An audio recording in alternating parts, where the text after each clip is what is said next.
45. Información para el cambio. Bien, señores, de esta forma comienza Foro 45, Información para el Cambio, a través de Teleradio América, la plataforma de opinión más importante de República Dominicana, donde convergen las principales corrientes del pensamiento político, social y económico del país. Y el saludo para la doctora María Estela de León. Saludos. ¿Cómo se siente, doctora? Estamos bien. ¿Cómo usted ve el país, el pulso de la situación a nivel nacional e internacional? Bueno, a nivel nacional. Porque yo he visto con este conflicto de Ucrania que jugando dominó ahí un grupo de vecinos, pues domina todo el... Mira, tú sabes... todos los términos y te hace una radiografía de lo que puede pasar a nivel mundial. Bueno, yo me monté en un taxi, escuché a un taxista Sí. hablar de la situación como si fuera un experto. Tú sabes que ha permitido las redes sociales, el intercambio y lo fácil de manejar los términos y los temas, y la gente escucha mucho a los expertos. Entonces ya cualquier ciudadano común te sabe decir dónde, en qué va a quedar la situación. Eso significa ya que no solamente un grupo es dueño, ¿no?, del conocimiento. La democratización de la información ha exacto. permitido que todos tengamos acceso en igualdad de condiciones. También. Señor Marte.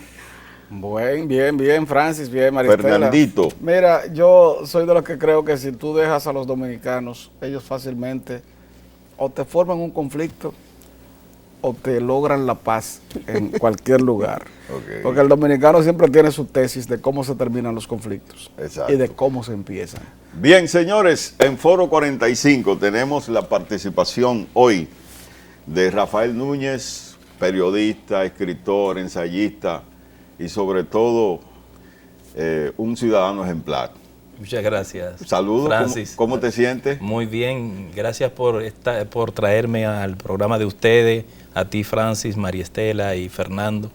Estoy muy complacido y honrado de estar con ustedes. Siempre es difícil un periodista entrevistar a un periodista. Sí. Me toca porque yo tengo mi programa y lo hago, pero uno se siente bien porque es una conversación entre gente que conoce el mismo lenguaje. Sí, y fluida. Sí. Mira, yo sé quién es Rafael Núñez, ¿no? Rafaelito, Así es. como se dice popularmente. Pero ¿quién es Rafael Núñez? ¿De dónde viene Rafael Núñez? ¿Cuál es su formación? Sí, bueno, qué buena pregunta porque nunca me la habían hecho, de verdad.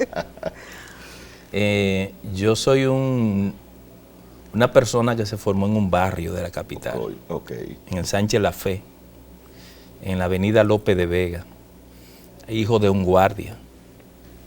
Papá era un hombre muy noble, que es increíble, Francis, María Estela y Fernando, que yo estaba pensando en eso que hacía papá esta mañana, como si supiera que tú me ibas a hacer esa pregunta.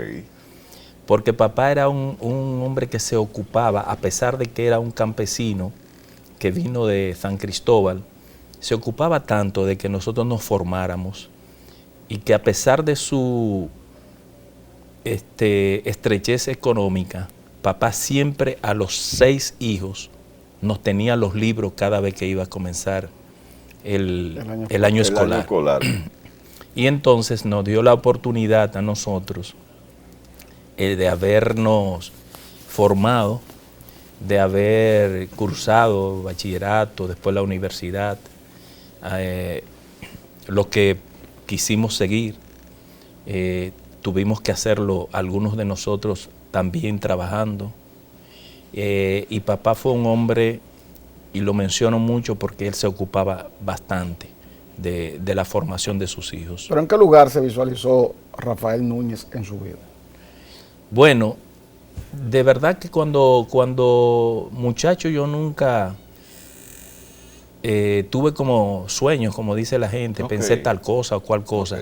Sí, en la carta que yo le dirigí al expresidente Leonel Fernández para renunciar, una carta que no se ha dado a conocer porque por asuntos de respeto,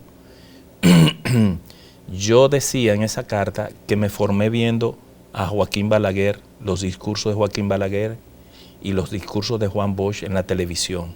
Entonces me cautivaban mucho los discursos de los dos. A pesar de que mi mamá y mi papá eran balagueristas, yo me inclinaba más por don Juan, porque él tenía una forma de explicar las cosas que uno le entendía muy didáctica, en un lenguaje muy llano. Era la oposición de Balaguer y yo era un opositor dentro de la casa, porque papá y mamá eran balagueristas. Era balaguerista. Y entonces realmente se me fue influyendo esa chispa política. Y después ya en el Liceo Víctor Estrella Liz, en La Perito, donde estudié, me enrolé en los movimientos estudiantiles. Sí, eso te quería preguntar. ¿Cuándo tú decides abrazar la política? Bueno, yo entré primero en el año 78 a un club cultural, Casa de la Cultura. Yo no tenía esa inclinación para participar en un partido político y entré al club, y en el club es que yo comienzo a picarme la política, porque me pasaban el presidente del club, el periódico Vanguardia del Pueblo. Entonces me vinculo a un círculo de estudio del PLD y ahí se desarrollan todas mis inquietudes sociales. Yo recuerdo que fui en esos años, ya en la etapa final de Asocludisna, que era la Asociación de Clubes del Distrito Nacional, fui a un congreso de Asocludisna.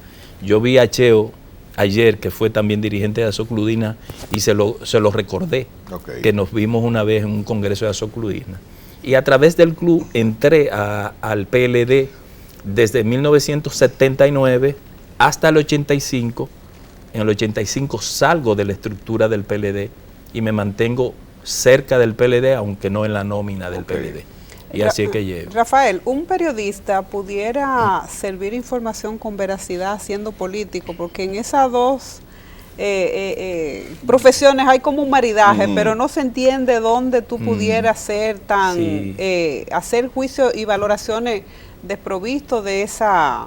Muy buena pregunta. Sí, porque a veces como que hay un hilo conector que... Sí, la frontera es muy fina. Exactamente. Muy fina. Mira, María Estela, ciertamente lo que tú dices es así, pero aquí se ha querido sembrar en la idea de las generaciones jóvenes de que el periodista no puede activar políticamente, y eso es errado. Yo no tengo inquietudes políticas, cualquiera. Eso, o sea, como la tiene un ingeniero, un abogado, ¿por qué el periodista no? Ahora, lo que tú tienes que estar claro cuando está ejerciendo en un medio es algo que el periodista nunca debe perder de norte: la verdad. La veracidad. Sí, la verdad. En el ejercicio periodístico de hoy, ¿imperan la ética y la moral? Hay gente que lo son. Hay gente que lo son porque no todo el mundo está contaminado.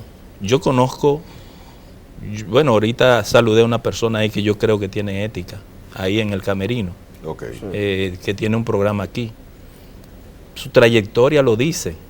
Y conozco otro.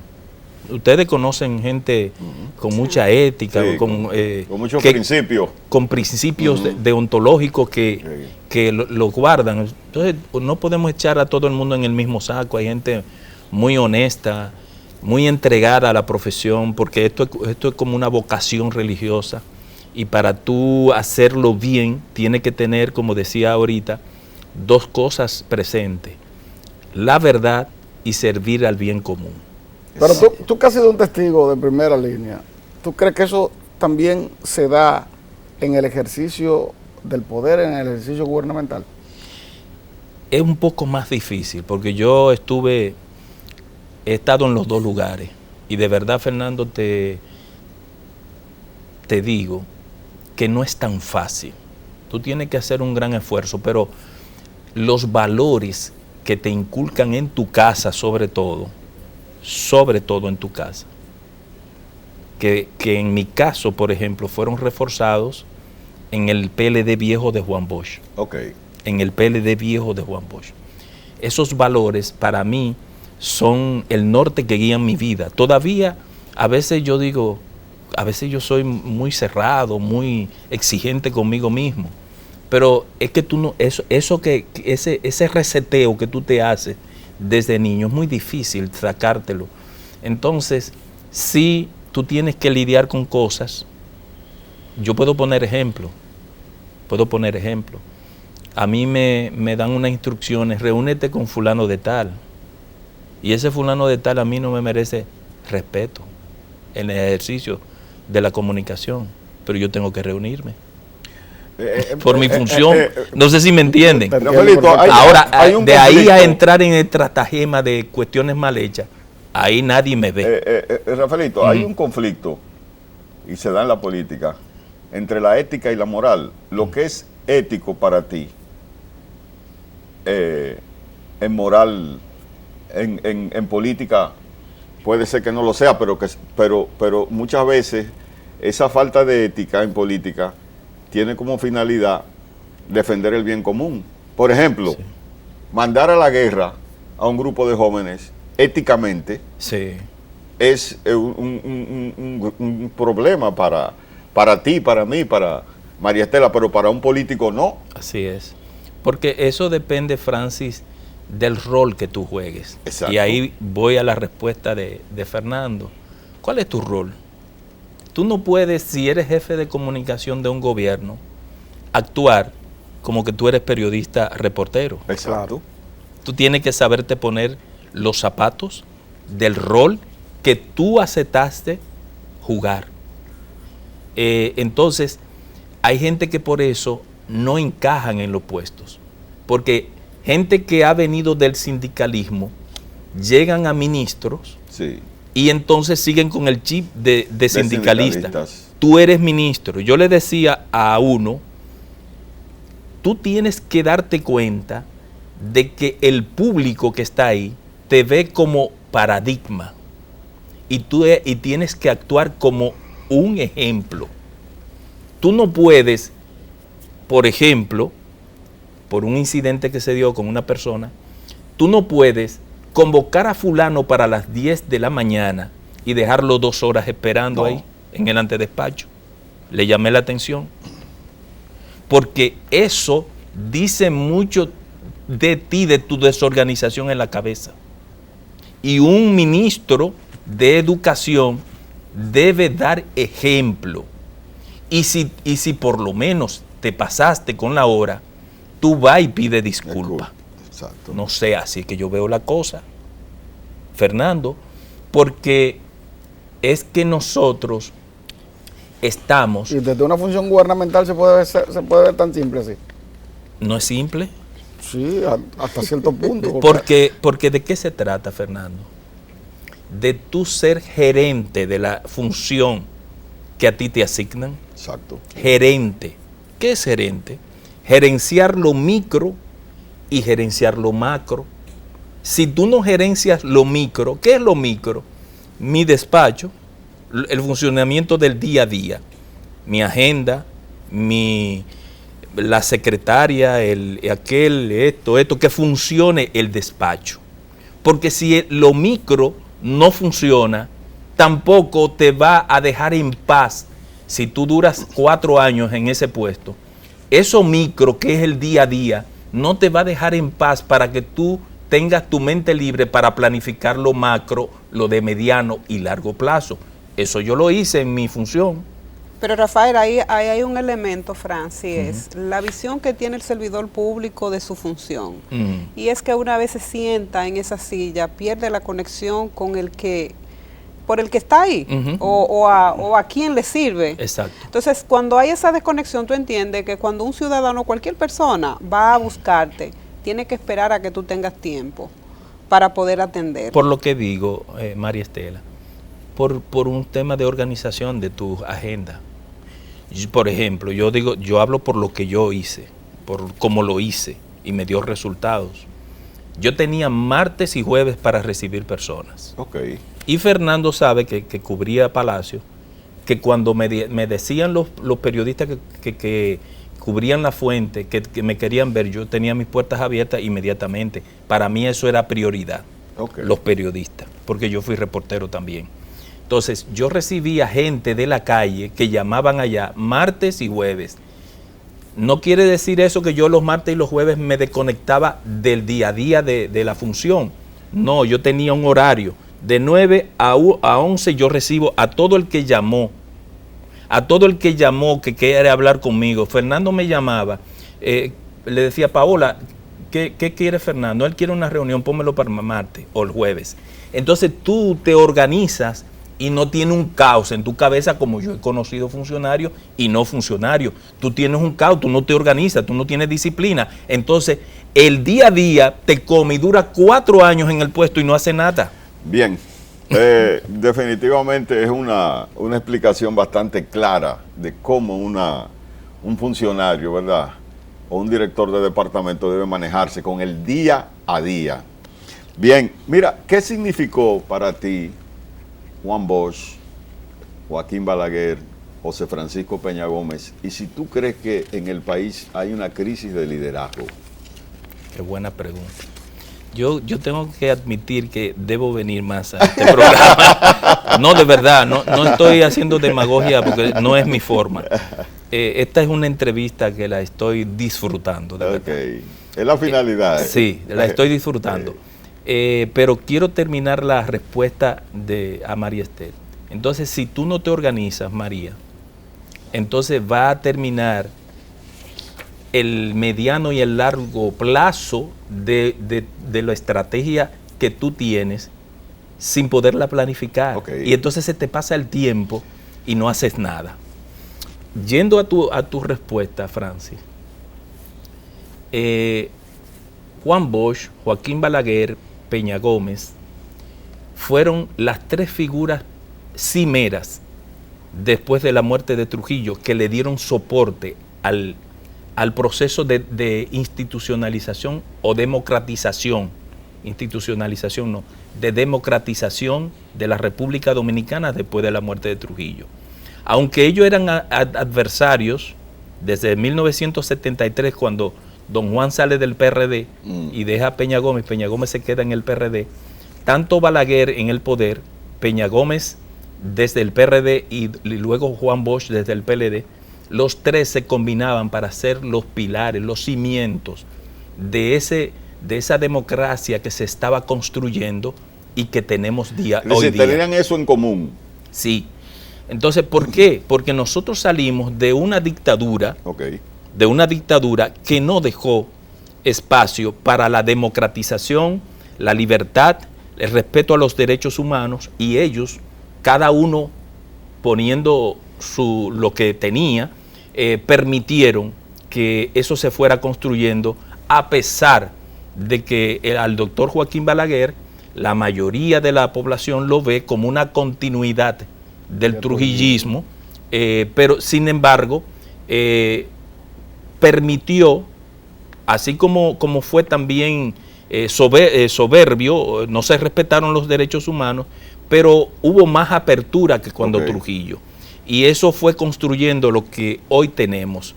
Y en el caso de don Juan, que fue el maestro que construyó los 2 partidos más grandes que hay en la República Dominicana, que fue el PRD viejo y el Partido de la Liberación Dominicana, me unió a mí, me inspiró desde que yo era niño, y en ese partido yo me formé políticamente, fui discípulo de él, trabajé en la construcción de lo que fue el periódico Vanguardia del Pueblo y La Voz del PLD, que fueron los 2 instrumentos políticos comunicacionales más importantes de su época. De un partido político. De un partido político, exacto. Porque, por ejemplo, cuando se hizo el primer álbum de La Corrupción, yo trabajé en el primer álbum de La Corrupción.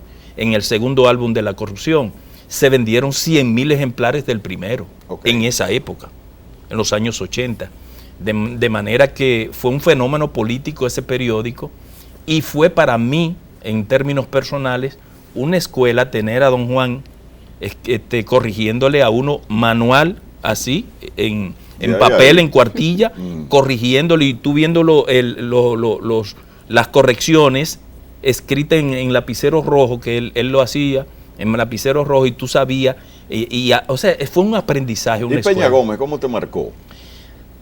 Peña Gómez fue el líder más popular de este país, el de mayor incidencia en la población muy pobre. Y me marcó porque el doctor José Francisco Peña Gómez, como explicaba ahorita, aunque era un líder de un carisma extraordinario y de unas condiciones emotivas que también tenía don Juan, porque don Juan las tenía, Claro que sí. el doctor José Francisco Peña Gómez fue el líder de la República Dominicana que tenía más arraigo popular, pero también más conexiones internacionales. Ok. Esa doble condición a nosotros nos influyó, porque ¿quién no se veía retratado en la figura del doctor José Francisco Peña Gómez? Pero igual podemos decir del doctor Joaquín Balaguer. Cuando yo visité la casa de Balaguer hace un tiempo, que publiqué 2 trabajos en el Listín Diario, me di cuenta que un hombre que, Fernando, amasó el poder por tantos años, vivía en una condición de austeridad tan grande. A mí me impactó de verdad, porque ese señor nada más tenía que abrir la boca y decir yo quiero tal cosa, y que no le apiaban de él. Y no dejó fortuna. Y no dejó fortuna. No. Y hice el trabajo y publiqué que lo único que tenía él lo regaló para que no quedara nada. Regaló su biblioteca, que era lo más preciado para él, a la UNFU. Bien, señores, Foro 45, Información para el Cambio. Una entrevista bastante interesante, bastante didáctica con Rafael Núñez. Rafaelito, vamos a una pausa comercial.